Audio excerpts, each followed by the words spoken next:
हा रेकॉर्डिंग चालू केलेलं आहे आता आजपासून. आज आपला ऑप्शनचा क्लास चालू करूया. मी स्क्रीन शेअर करतो. स्क्रीन फक्त दिसते का मला सांगा. आवाज क्लिअर आहे का? आणि हे रेकॉर्डिंग केलेले परत देता ना आपल्याला? हो हो, ते तुमच्यासाठीच रेकॉर्डिंग चालू आहे. तुमच्यासाठीच आहे, तुमच्यासाठीच आहे.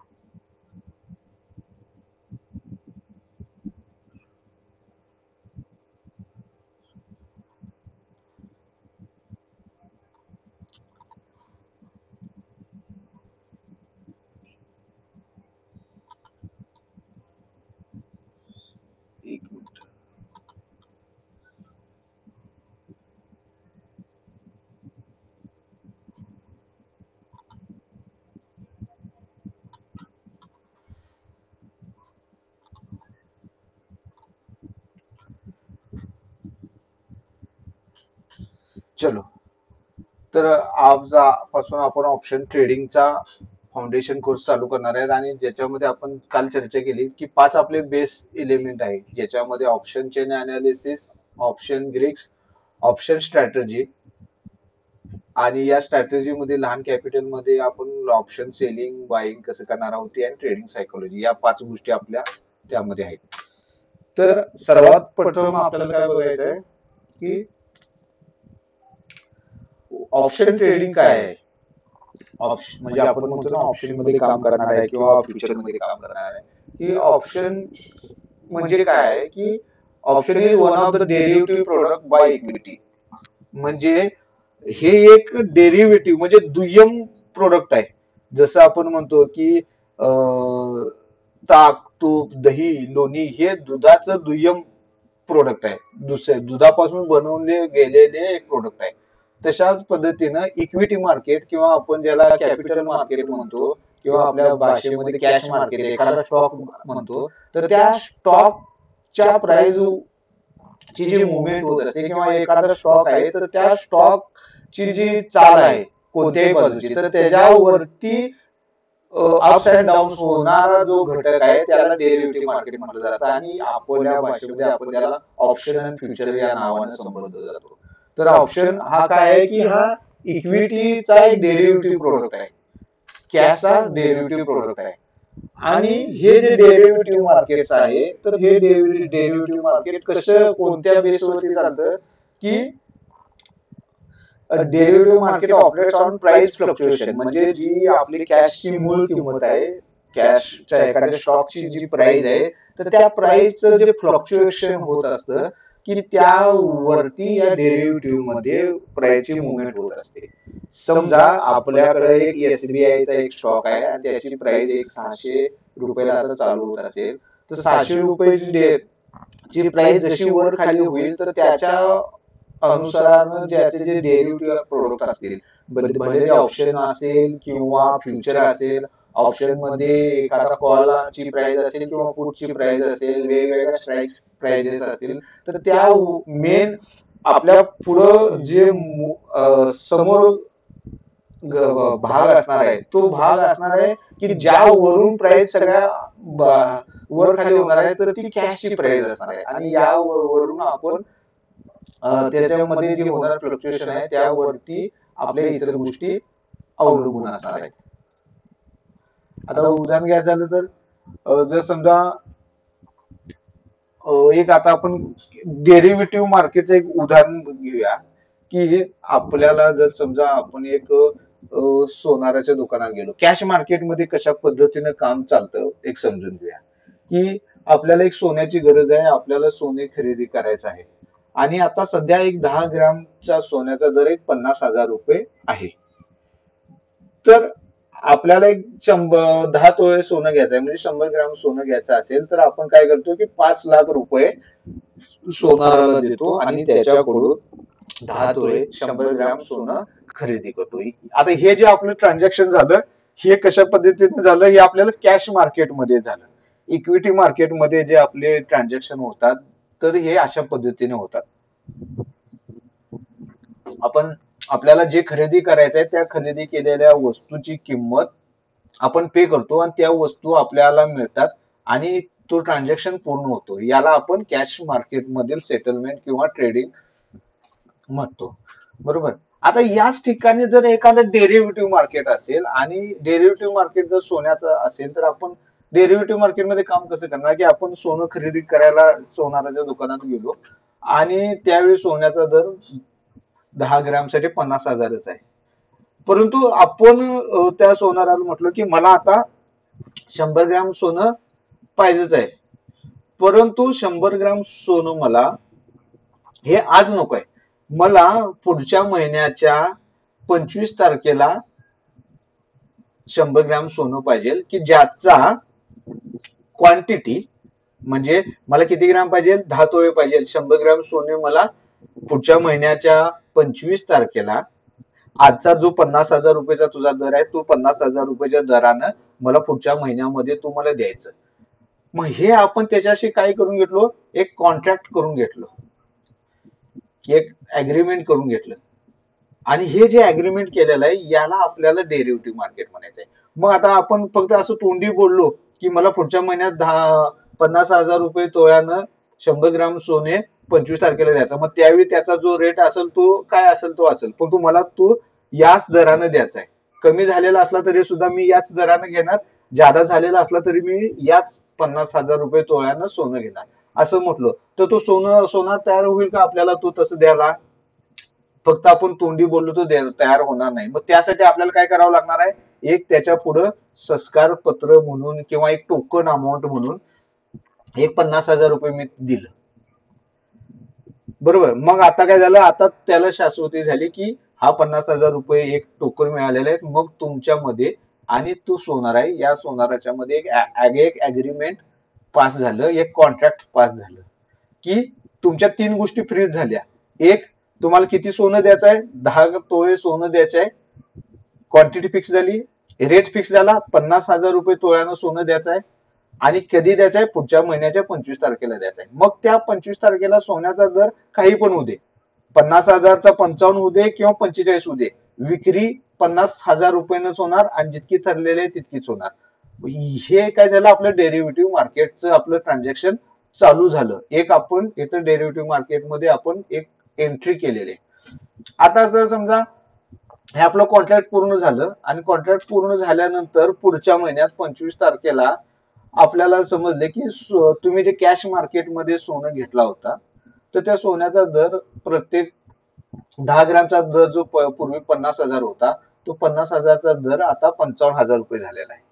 म्हणजे प्रत्येक तोळ्या पाठीमागे तुम्हाला किती रुपयाची गेन मिळाली, 5,000 रुपये वाढ मिळाली, भाववाढ मिळाली 5,000 रुपये. आणि असे तुमच्याकडे 10 तोळे आहेत म्हणजे 50,000 रुपये तुम्ही जे कॅपिटल लावला होता 5 लाख रुपये, तर 5 लाख रुपये वरती तुम्हाला 5.5 लाख रुपये मिळाले.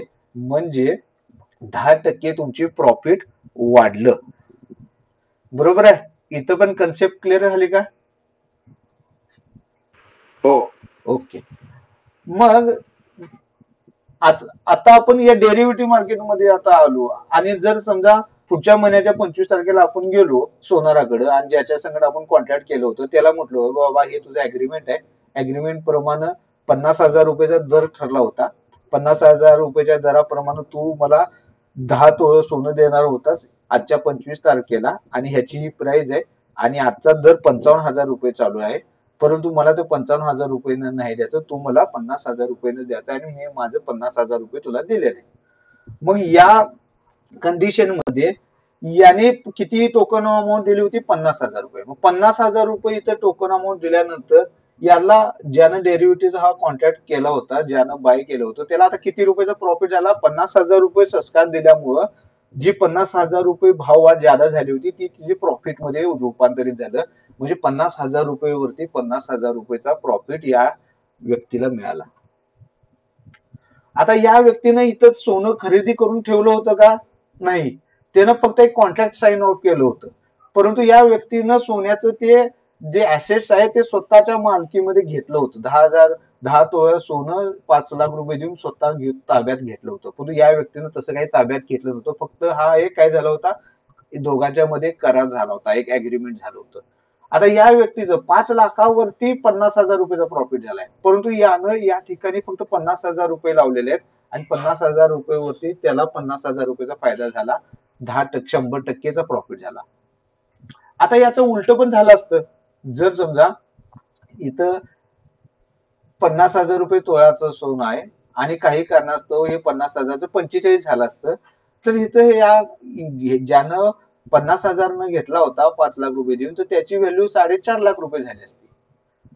परंतु हा डेरिव्हेटिव्ह मध्ये जो आला होता, तो त्याची व्हॅल्यू इथं 50,000 त्याचं लॉस गेला असतं आणि मग याची प्रॉफिट काय झाला असता, -100% झाला असता.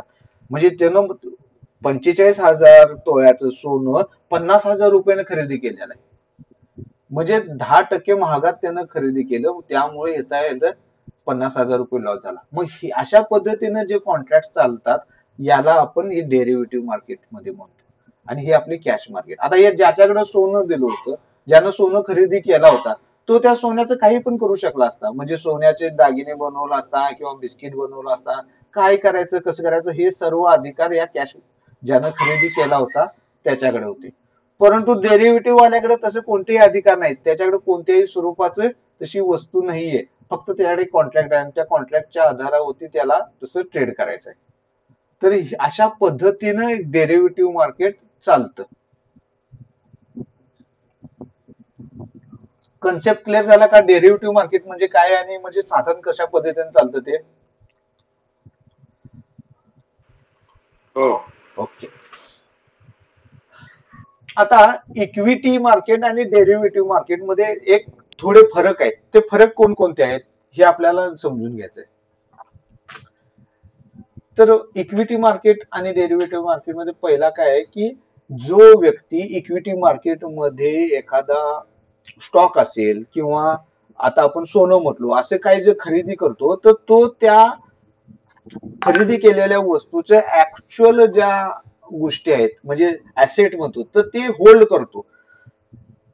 म्हणजे सोनं घेतला तर ऍक्च्युअली ते सोनं त्याच्याकडे ते जमा झालेलं असतं. सोनं ते तो हँड ओव्हर करू शकतो. परंतु डेरिव्हेटिव्ह मध्ये तुम्ही ज्यावेळी एखादी ट्रेड करत असता, तर त्यावेळी तुमच्या हातात काही नसतं. तुमच्या हातात फक्त त्या अंडरलाईन ची प्राइस जी आहे, तर त्या प्राइस मध्ये जे होणारं फ्लक्च्युएशन असतात, त्याचाच फक्त तुम्हाला उपयोग करून घ्यायचा असतो. इक्विटी मध्ये जर समजा तुम्ही एखादा कॅश खरेदी केला, तर तुमच्याकडं कॅश खरेदी केल्यावर तुमच्याकडे काही राईट्स, अधिकार येतात. जसं वोटिंग पॉवर येते तुम्हाला. त्या जे संचालक मंडळ असतं त्या कंपनीचं, तर त्याच्यामध्ये वोटिंग करण्याचा अधिकार येतो तुम्हाला. त्याचं ओनरशिप मिळते त्या कंपनीमध्ये, तुम्हाला ओनरशिप मिळतात, डिव्हिडंडचे अधिकार मिळतात. आणि जर समजा तुम्हाला काही वाटलं की कंपनीच्या बॅलन्स शीट मध्ये काहीतरी प्रॉब्लेम्स आहेत, कंपनीचे रेकॉर्ड्स मला चेक करायची गरज आहे, असं जरी तुम्ही म्हटला, तरी सुद्धा तुम्ही तुमच्याकडे असलेल्या एक शेअरच्या रुपयावर, म्हणजे तुमच्याकडे जरी शेअर असला तरी पण तुम्ही त्या कंपनीचे जे बुक्स आहे, रेकॉर्ड्स आहे, हे तुम्ही पाहू शकता. हे अधिकार तुम्हाला मिळतात. परंतु डेरिव्हेटिव्ह मार्केटमध्ये असे कोणतेही अधिकार तुम्हाला मिळत नाही. तुम्हाला फक्त त्या कंपनीच्या त्या स्टॉकच्या प्राइस मध्ये जी फ्लक्च्युएशन होत असते त्याच्यामुळे मिळणारा जो फायदा किंवा तोटा आहे, तितकाच तुम्हाला मिळत असतो. अशा पद्धतीचे कोणतेही राईट्स तुम्हाला मिळत नाही. हा, म्हणजे काही डिव्हिडंड वगैरे मिळत असतात, तर त्याच्यामध्ये जे सेटलमेंट होत असते, तर ती प्राइस मुवमेंट तेवढी मिळत असते. परंतु राईट्स असे काही आपल्याला डेरिव्हेटिव्ह मार्केटमध्ये काम करत असतो त्यावेळी मिळत नाही. आणि जर आपण इक्विटी मध्ये असतो, तर आपल्याला काही बेनिफिट्स मध्ये मिळतात. बेनिफिट्स म्हणजे काही सुविधा उपलब्ध होतात, की जसं आपल्याला त्या कंपनी मार्फत काही बोनस इश्यू झाले, तर ते बोनस इश्यू झाल्यामुळं किंवा तो स्टॉक स्प्लिट झाला, तर आपल्याला त्याचा फायदा आपल्या इक्विटीमध्ये, आपल्या जर डीमॅट खात्यावरती तो स्टॉक असेल तर त्याचा फायदा आपल्याला डायरेक्ट मिळतो. आणि त्याचबरोबर प्राइस अप्रिशिएशन, त्या कंपनीची स्टॉकची प्राइस काही जी वर खाली होत असते, तर त्याचा सुद्धा फायदा आपल्याला इक्विटी मध्ये मिळत असतो. परंतु डेरिव्हेटिव्ह मध्ये आपण काम करत असतो, तर आपल्याला बोनस, स्प्लिट वगैरे याचा काही फायदा होत नाही. परंतु इक्विटीमध्ये त्याचा एक तोटा पण आहे की आपण पोझिशनल काही सेल करू शकत नाही. म्हणजे जर समजा आता तुमच्याकडे डेरिव्हेटिव्ह कॅश मध्ये एसबीआय चे काही शेअर्स आहेत, एसबीआय चे काही शेअर्स तुमच्याकडे आहेत आणि तुम्हाला समजलं की त्या कंपनीचे काहीतरी प्रॉब्लेम आहे आणि ती कंपनीचा शेअरची प्राइस आता खाली जाऊ शकते असं तुम्हाला वाटायला लागलं, तर खाली जाऊ शकते म्हणून तुम्हाला ते आता ती पोझिशन तुमच्याकडे काही स्टॉक्स आहेत जे तुम्हाला विकायचे नाहीत परंतु तुम्हाला ते शॉर्ट करायचे आहेत, तर तसे तुम्ही शॉर्ट करू शकत नाही पोझिशनली. इंट्राडे साठी तुम्ही करू शकता परंतु पोझिशन साठी तुम्ही इक्विटी शॉर्ट करू शकत नाही. डेरिव्हेटिव्ह मध्ये तुम्ही तसे शॉर्ट करू शकता. डेरिव्हेटिव्ह मध्ये एखादा स्टॉक असेल तर तो तुम्ही शॉर्ट करू शकता. इक्विटी मध्ये पोझिशनल तुम्ही एखादा स्टॉक हा शॉर्ट करू शकत नाही. शॉर्ट म्हणजे माहिती आहे ना तुम्हाला, शॉर्ट से लॉंग एखादा ट्रेड लॉंग करायचा म्हणजे तो खरेदी करायचा आणि नंतर विकायचा, आणि शॉर्ट करणे म्हणजे पहिला विकायचा आणि नंतर खरेदी करायचा. महागात विकणे आणि स्वस्तात खरेदी करणे याला शॉर्ट सेलिंग म्हणतात. ओके. त्यानंतर पुढचा एक येतोय की इक्विटी मध्ये जे आपले स्टॉक्स असतात तर ते ठेवण्यासाठी आपल्याला डीमॅट अकाउंटची गरज असते, आणि डेरिव्हेटिव्ह मध्ये आपले जे ट्रेड्स होत असतात तर ते ट्रेड्स आपल्याला आपल्या ट्रेडिंग अकाउंट मध्ये त्याची नोंद होत असते. आणि हे दोन वेगवेगळे अकाउंट म्हणजे आपण ज्यावेळी डीमॅटचं अकाउंट ओपन करत असतो त्यावेळी आपल्या नावाने या दोन्ही प्रकारचे अकाउंट ओपन केलेले असतात. ज्याच्यामध्ये एक डीमॅट अकाउंट असतं आणि एक ट्रेडिंग अकाउंट असतं. आणि डीमॅट अकाउंट हे आपलं डिपॉझिटरी जे आहे सीडीएसएल यांच्याकडे असतं, आणि ट्रेडिंग अकाउंट हे क्लिअरिकल काम करणारे जे असतात ट्रेडिंग एक्सचेंज वगैरे यांच्याकडे असतं. इक्विटी मध्ये आणखीन एक फायदा असा असतो की तुम्हाला कोणतंही लिमिटेशन नसतं. लिमिटेशन म्हणजे काय की मला एकच एखाद्या कंपनीचा एकच स्टॉक घ्यायचा आहे, 2 स्टॉक घ्यायचे, 10 घ्यायचे, 50 घ्यायचे. तुमच्याकडे जितकं कॅपिटल आहे, जितकं तुमच्याकडे कॅश अवेलेबल आहे तितके तुम्ही स्टॉक्स खरेदी करू शकता नंबर्स मध्ये.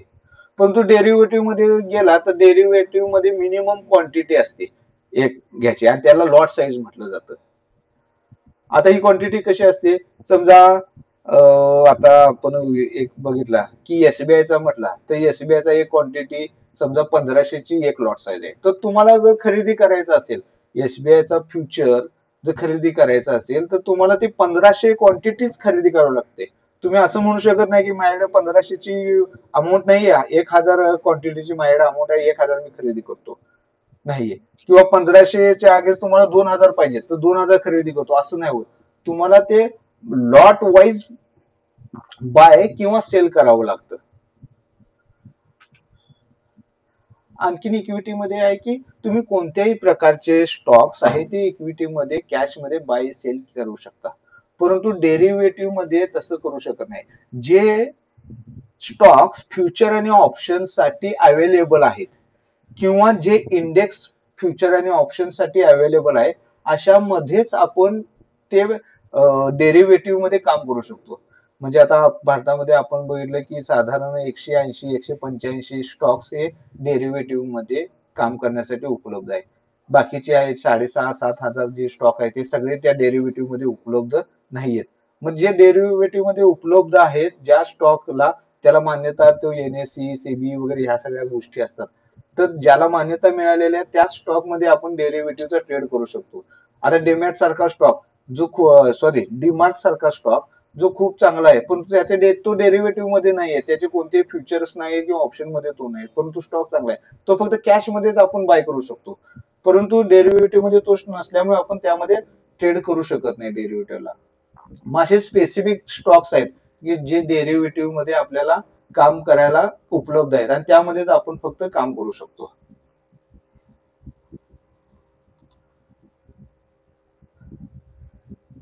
यामध्ये कुणाला काही शंका आहे का डेरिव्हेटिव्ह मध्ये, म्हणजे एक फरक आहे इक्विटी आणि डेरिव्हेटिव्ह मध्ये?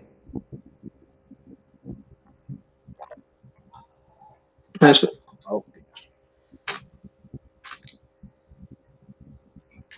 आता सेटलमेंट एक प्रकार असतो. सेटलमेंट म्हणजे काय, मी एक कॅश मध्ये आता जर आपल्याला बोलायचं झालं की मला एक स्टॉक खरेदी करायचा आहे समजा रिलायन्सचा स्टॉक आता 2,500 रुपये चालू आहे, तर माझ्या अकाउंट मध्ये 2,500 रुपये आहेत आणि मी एक ऑर्डर टाकली रिलायन्सचा एक स्टॉक खरेदी करण्यासाठी 2,500 रुपयाची, तर मला एक रिलायन्सचा एक शेअर मिळतो आणि माझ्याकडे 2,500 रुपये जे माझ्या खात्यावरती होते ते ट्रान्सफर होऊन समोरच्या ज्या व्यक्तीने विकलेलं आहे त्याच्याकडे जातं.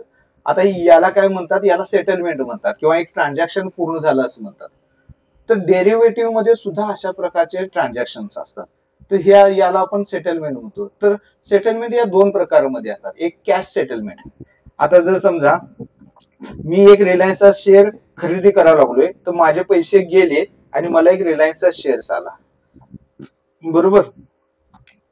परंतु आता आपल्याकडे निफ्टी आहे आणि निफ्टी हा काही असं नाहीये, म्हणजे तो मला असं खात्यावरती मिळत नाही. खात्यामध्ये तो इंडेक्स आहे आणि इंडेक्स हे फक्त प्रतिभूती आहे, ऍक्च्युली तो कोणताही स्टॉक्स किंवा शेअर नाहीये.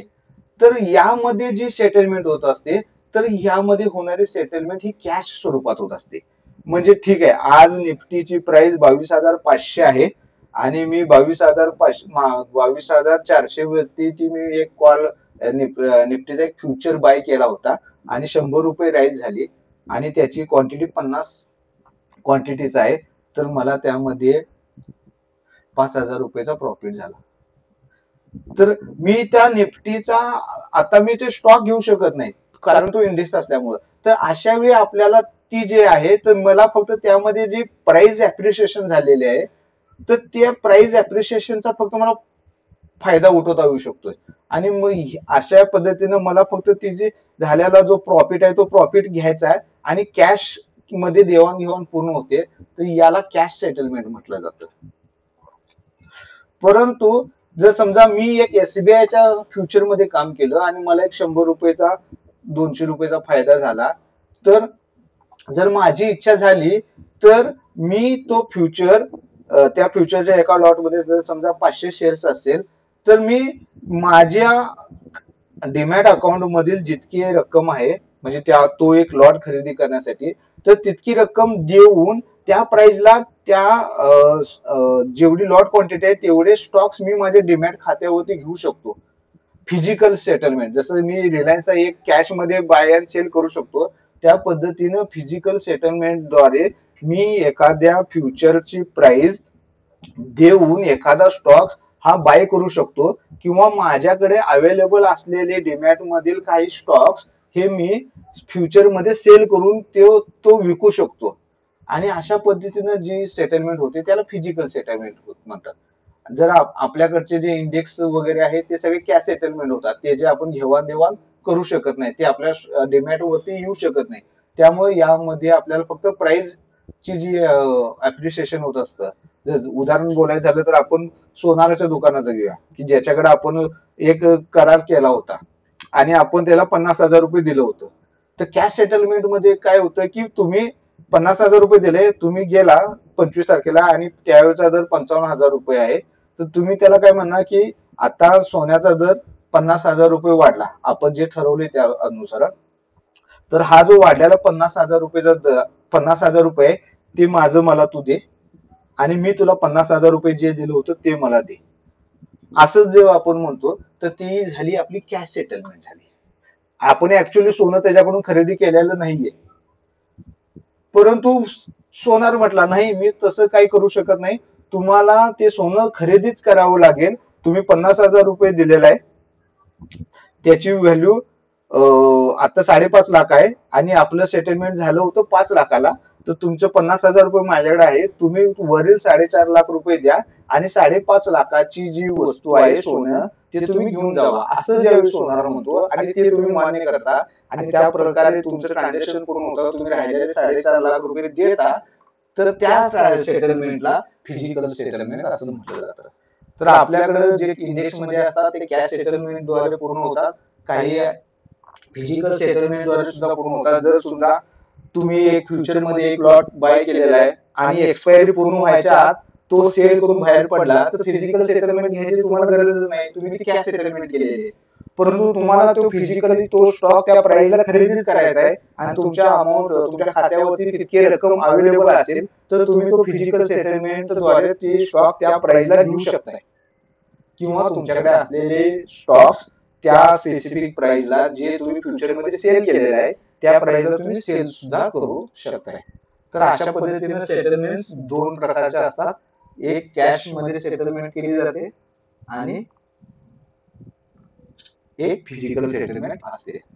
थोडस समजून घ्यायला थोडस अवघड आहे परंतु हवं आपल्याला लक्षात येईल ते पुढे काम करत ह्या गोष्टी समजण्या सेटलमेंट कशी असते ते.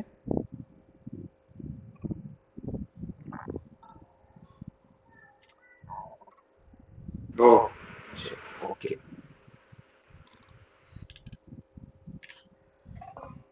आता आपल्याला फ्युचर म्हणजे आता तो काय असलाय की एखादा स्टॉक FNO मध्ये आहे का असं म्हटलं जातं किंवा फ्युचर अँड ऑप्शन असं म्हटलं जातं. तर त्यापैकी आपल्याला ऑप्शन मध्ये काम करायचंच आहे परंतु ऑप्शन मध्ये काम करण्यापूर्वी त्याचा एक भाग आहे डेरिव्हेटिव्ह प्राइस डेरिव्हेटिव्ह पैकी की ऑप्शन आणि फ्युचर हे दोन्ही प्रोडक्ट आहेत आणि हे दोन्ही डेरिव्हेटिव्ह आहेत. तर त्यापैकी फ्युचर म्हणजे काय हे आपल्याला आता समजून घ्यायचं आहे.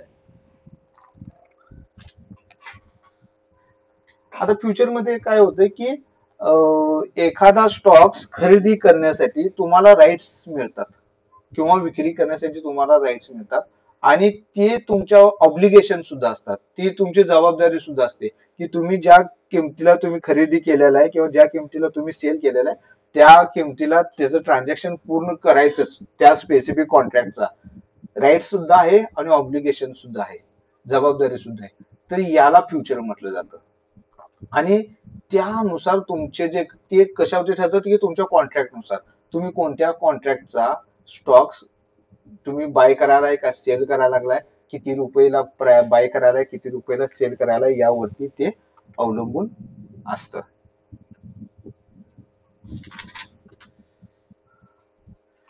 मग फ्युचरची प्राइस डिसाइड कोण करतं. आता कसं आपल्याला माहित आहे की कॅश मध्ये आपली जी प्राइस असते तर ती कोण डिसाइड करतं की बायर्स आणि सेलर्स यांच्यामध्ये जो इम्बॅलन्स असतो म्हणजे घेणारी लोक आणि विकणारी लोक यांच्यामध्ये ज्याची ताकद जास्त असते की त्यावेळी त्या प्राइस वरती तो डॉमिनेट पॉवर येतो. म्हणजे घेणारी लोक जर जास्त असतील आणि विकणारी लोक जर कमी असेल तर त्या वस्तूची किंमत वाढत जाते. फ्युचरमध्ये सुद्धा फ्युचरची प्राइस जी आहे तर ती फ्युचरची प्राइस कमी असणार आहे का जास्त असणार आहे हे ठरवण्यासाठी आपल्याला सुद्धा ट्रेडर्सचीच गरज असते. फ्युचरमध्ये ट्रेडिंग करणारी लोक जर बायर्स आणि सेलर्स या दोन विभागामध्ये आपण जर विभागली तर जर समजा बायर्सची संख्या जास्त आली आणि सेलर्सची संख्या कमी असेल तर त्या फ्युचरची किंमत वाढायला सुरुवात होते किंवा काही कारणास्तव फ्युचरमध्ये सेलर्सची संख्या वाढली आणि बायर्सची संख्या कमी झाली तर ती प्राइस आपल्याला स्वस्तात मिळायला सुरुवात होते, प्राइस खाली जाते. तर फ्युचर मधील ही जी प्राइस आहे ही कोणतीही म्हणजे असं एक्सचेंज मध्ये तयार होत नाही, एक्सचेंज मध्ये ठरवली जात नाही, तर ती बायर्स आणि सेलर्स यांच्यामध्ये असणाऱ्या सेंटिमेंट मुळे वरती आणि या दोघांच्या मध्ये असणाऱ्या डिफरन्स वरती फ्युचरची प्राइस ही डिसाइड केली जाते. मग ही प्राइस आपल्याला दोन प्रकारे समजून घेता येते. एक म्हणजे पॉझिटिव्ह प्राइस. आता पॉझिटिव्ह प्राइस म्हणजे कसं, जर समजा एक निफ्टी आहे, निफ्टी आता 22,500 होती आपल्याला ट्रेड करायला लागल्या, स्पॉट प्राइस 22,500 आहे उदाहरणासाठी आपण धरूया. तर ती पॉझिटिव्ह कधी जाते की निफ्टी 22,500 पासून आता वरती जाणार आहे असं ज्यावेळी लोकांच्या मध्ये सेंटिमेंट जास्त निर्माण होतात तर त्यावेळी फ्युचरच्या प्राइस मध्ये स्पॉट प्राइस प्लस इंटरेस्ट काही जमा होतो, प्रीमियम ज्याला म्हणतात. मग जो विकणारा व्यक्ती आहे की तो म्हणतो की मी आता ही प्राइस वरती जाणार आहे तर मी ही स्वस्तात विकणार नाही, तर ही वस्तू किंवा ही जी इंडेक्स आहे ती मी महागात विकणार आहे. त्यामुळे स्पॉट प्राइस मध्ये काही ऍडिशनल कॉस्ट लावून विकली द्यायला सुरुवात करतात.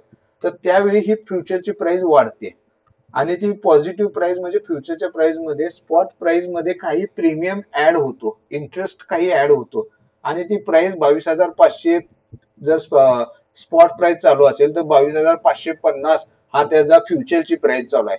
म्हणजे आपण स्पॉट प्राइस पेक्षा ती प्राइस 50 रुपये महागानं प्रीमियम देऊन खरेदी करायला लागलोय असं आपण म्हणतो.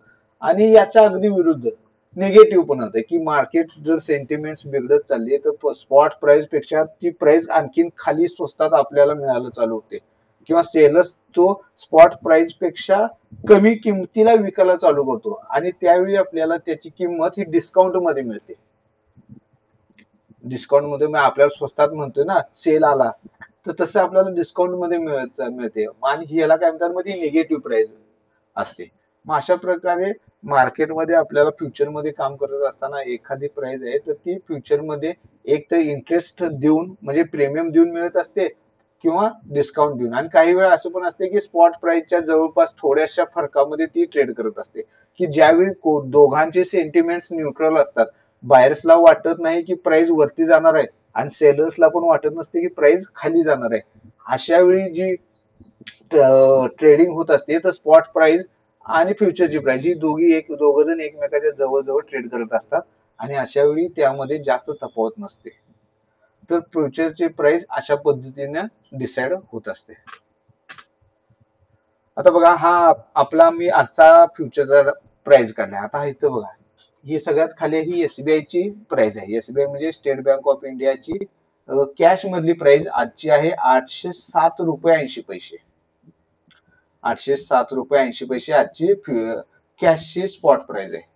आणि आता महिना आपला चालू आहे मेचा आणि मेच्या महिन्याची एक्सपायरी कधी आहे बघा इथं.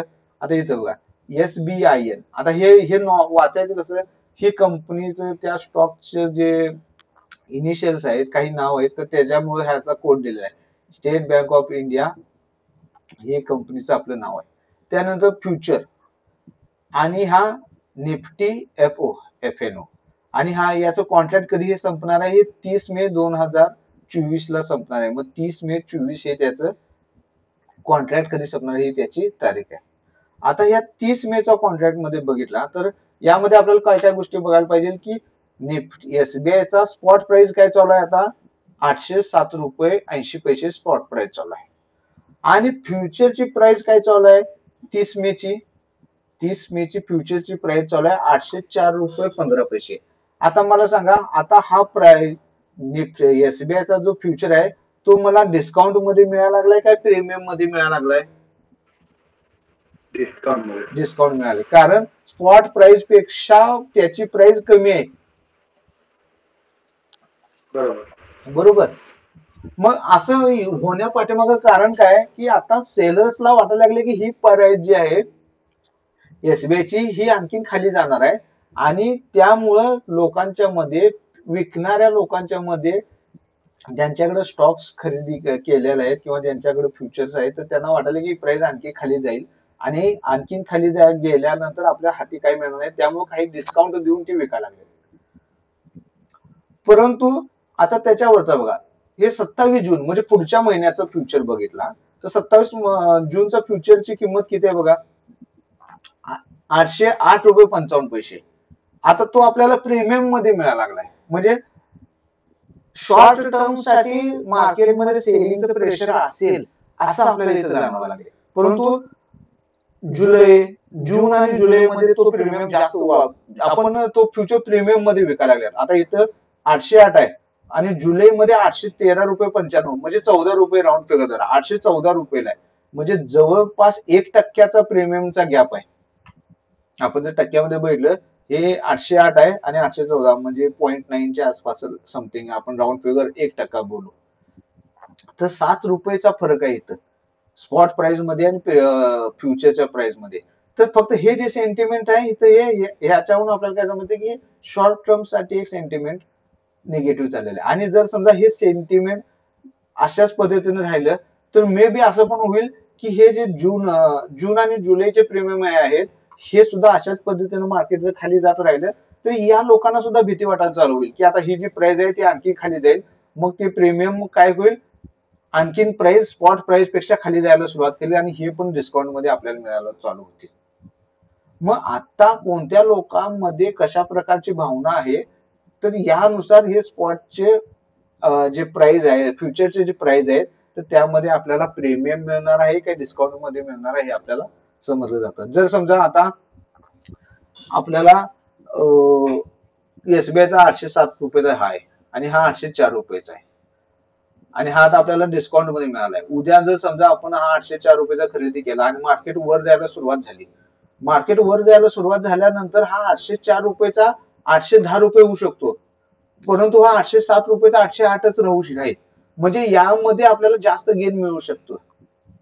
किंवा हा 810चा 820 झाला तर हा 804चा 815-16 होणार नाही, तो 820 पेक्षा जास्त जाईल. म्हणजे हा प्रीमियम मध्ये मिळाला त्यावेळी चालू होईल. म्हणजे जो डिस्काउंट मध्ये मिळालेली जी किंमत आहे ती आणि प्राइस मध्ये मिळालेलं अप्रिशिएशन प्लस प्रीमियम मध्ये मिळालेलं अप्रिशिएशन असं मिळून आपल्याला इथं जास्त फायदा मिळू शकतो. परंतु कंडिशन काय आहे की आपली ही जी प्राइस आहे स्पॉट प्राइस ही कंटिन्यू वाढायला सुरुवात झाली पाहिजे आणि ही जर वाढायला सुरुवात झाली तरच आपल्याला हा स्टॉक प्रीमियम मध्ये जाणार. मग सॉरी हा फ्युचर प्रीमियम मध्ये जाणार आणि याची प्राइस स्पॉट प्राइस पेक्षा वाढली आणि आपण जर डिस्काउंट मध्ये खरेदी केला तर आपला फायदा इथं होण्याची शक्यता जास्त असते. तर अशा पद्धतीनं आपल्याला प्रीमियम आणि डिस्काउंट आणि स्पॉट प्राइस अशा पद्धतीनं वाचायचं आहे.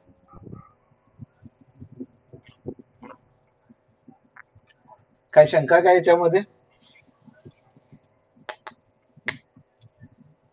नाही सर. ओके. मग आता प्रश्न असा पडतो की गरज काय आहे आपल्या समोर? कॅश सेगमेंट इतका चांगला आहे की ज्याच्यामध्ये माझ्याकडे पैसे असेल तर मी बाय करेन, मला पैसे पाहिजे असेल त्यावेळी मी सेल करेन आणि माझं ट्रान्झॅक्शन कम्प्लीट करेन. तर या डेरिव्हेटिव्ह मार्केटमध्ये ट्रेड करायची मला गरज काय आहे? तर यासाठी काय पाहिजे की हेजिंग. त्यासाठी एक पहिला आहे की डेरिव्हेटिव्ह मार्केटची गरज ही हेजिंग साठी आहे. हेजिंग म्हणजे काय की आपली रिस्क कव्हर करायसाठी. रिस्क म्हणजे जर समजा तुमच्याकडे एसबीआयचा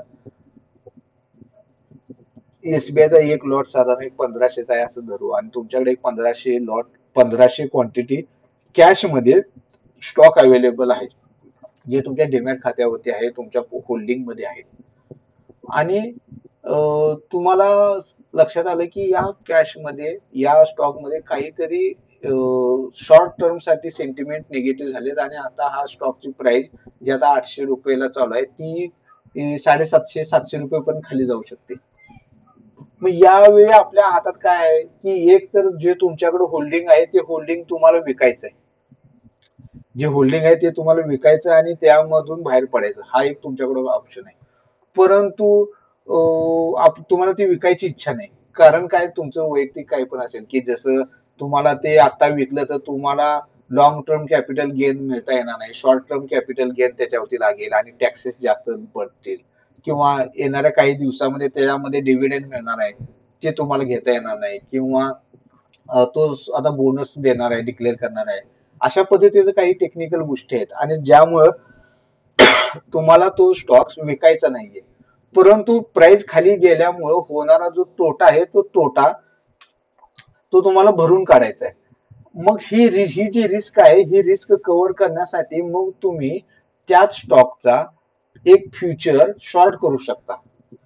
म्हणजे काय होईल की भविष्यामध्ये जर ही 800 रुपयाची प्राइस 750 गेली, खाली गेली, म्हणजे काय 50 रुपयाचा एका क्वांटिटी पाठीमागे तुमचा लॉस झाला तर तुमचे जे होल्डिंग मध्ये जे स्टॉक्स आहेत तर त्यामध्ये सुद्धा प्रत्येक शेअर पाठीमागे 50 रुपये तुमचा लॉस झालेला आहे.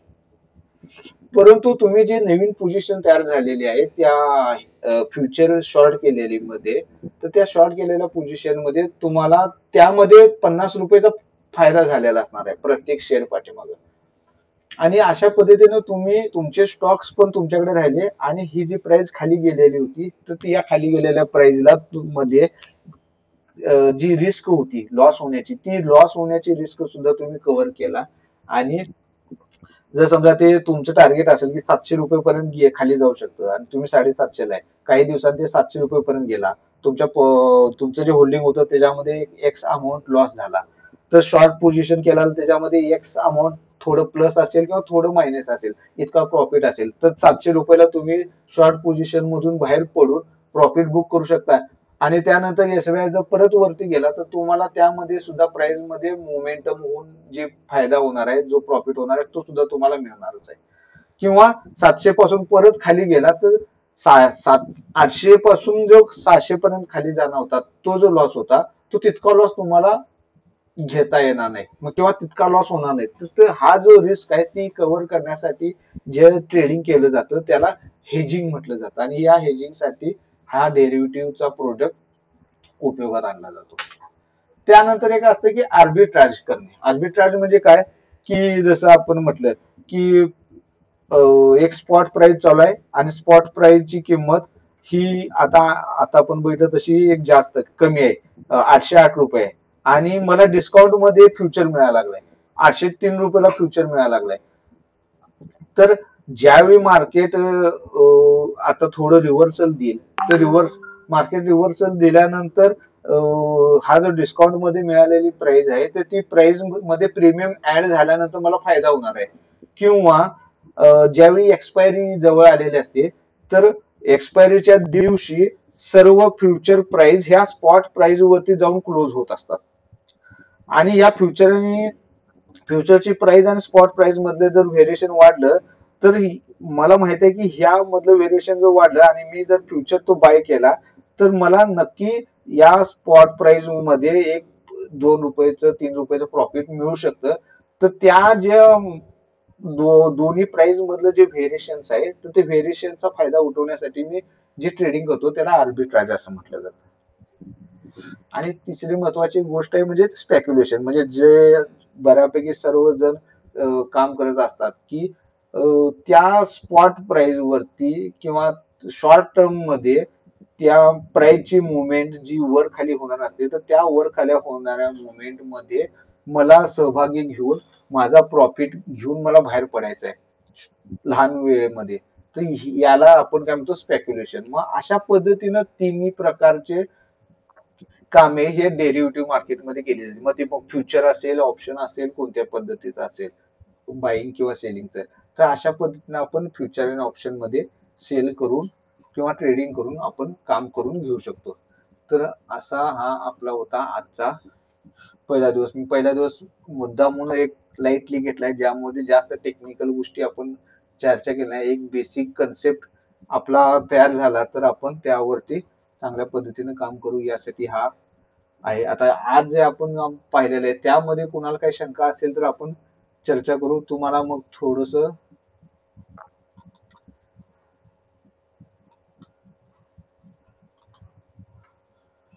आता हे प्रत्येकाचं असं आता हा एसबीआयचा 807 रुपये 80 पैसे आहे, फ्युचर 804 रुपये, म्हणजे आपल्याला हा डिस्काउंट मध्ये मिळायला लागलाय.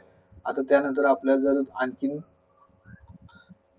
बघायचं झालं तर आता आणखीन एक स्टॉक कुठला तरी आहे आपल्याला एचडीएफसी बँक. एचडीएफसी बँकेचा हा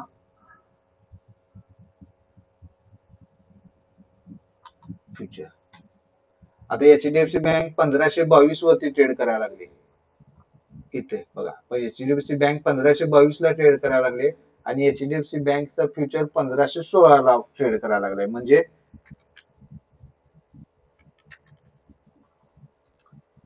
यामध्ये आपल्याला काय हा डिस्काउंट मध्ये ट्रेड करायला लागलाय.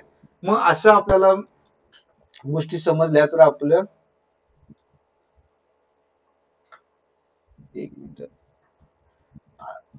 आता येतं एचडीएफसी बँक 1522 वरती ट्रेड करायला लागलाय आणि एचडीएफसी बँकेचा फ्युचर 30 मे 1516 म्हणजे डिस्काउंट मध्ये. म्हणजे आता टेंटेटिव्ह आपण बघितलं की थोडस मार्केट सेंटिमेंट निगेटिव्ह झालेलं आहे.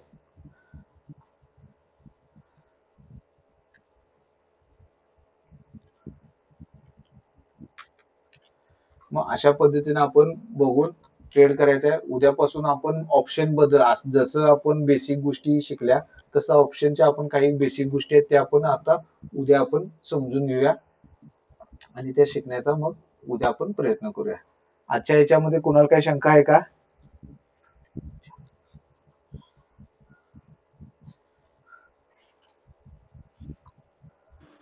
हेजिंग नंतर 2 ऑप्शन सांगितले ना सर, ते समजलं नाही. हेजिंग नंतर आता कसं आहे, हेजिंग नंतर आपल्याला स्पेक्युलेशन म्हणजे काय, एक आर्बिट्राजचा वापर आपण जास्त करत नाही. आर्बिट्राज म्हणजे काय की दोन्ही प्राइस मध्ये जे डिफरन्स असतो स्पॉट प्राइस मध्ये किंवा फ्युचरच्या प्राइस मध्ये किंवा स्पॉट प्राइस मध्ये म्हणजे ह्या महिन्याची एक प्राइस, आता जर समजा आपण इथे एसबीआयचं एक बघितलं की एसबीआयच्या 27 मेचा फ्युचर चालू आहे 804 रुपयाला आणि जूनचा फ्युचर चालू आहे 808 रुपयाला. म्हणजे एक आपल्याला डिस्काउंट मध्ये मिळालाय आणि एक प्रीमियम मध्ये मिळालाय. या दोघांच्या प्राइस मध्ये डिफरन्स आहे. मग या प्राइसच्या डिफरन्सचा आपल्याला फायदा करून घेता येतो का? म्हणजे आपल्याला चालू चालू महिन्याचा बाय करायचा आणि पुढच्या महिन्याचा जो चालू आहे जो महागात आहे तो सेल करायचा आणि जो स्वस्तात आहे तो बाय करायचा. असं केलं तर या दोघांची प्राइस कुठेतरी एका ठिकाणी जाऊन मीट होणार आहे. म्हणजे जी कमी आहे ती वरती जाईल आणि जी वरती आपण सेल केलेली आहे ती खाली येईल. अशा पद्धतीने झालं तर काय होतं की आपल्याला त्यामध्ये पैसे थोडे मिळतात आणि या गोष्टीला आर्बिट्राज म्हटलं जातं. आणि स्पेक्युलेशन म्हणजे निव्वळ म्हणजे आपण म्हणतो की एसबीआयचा आता फ्युचर हा डिस्काउंट मध्ये मिळाला आहे तर आता डिस्काउंट मध्ये मिळाला तर त्याला बाय करा, हा उद्या वर जाणार आहे, हा फ्युचर मध्ये वाढ होणार आहे, हा स्टॉक वरती जाणार आहे तर आपण आता स्वस्तात खरेदी करायचा आणि प्राइस वरती गेल्यानंतर मला जो विकायचा आहे, याला जे आपण म्हणतो याला स्पेक्युलेशन म्हणतो.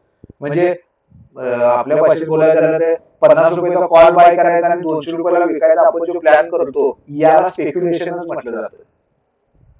तात्पुरत्या प्राइस मध्ये येणारी तात्पुरती मुवमेंट आहे तर त्या तात्पुरत्या मुवमेंट मध्ये वरची किंवा खालची तर यामध्ये आपण सहभागी करून प्रॉफिट मिळवणं हा जो भाग आहे याला स्पेक्युलेशन म्हटलं जातं.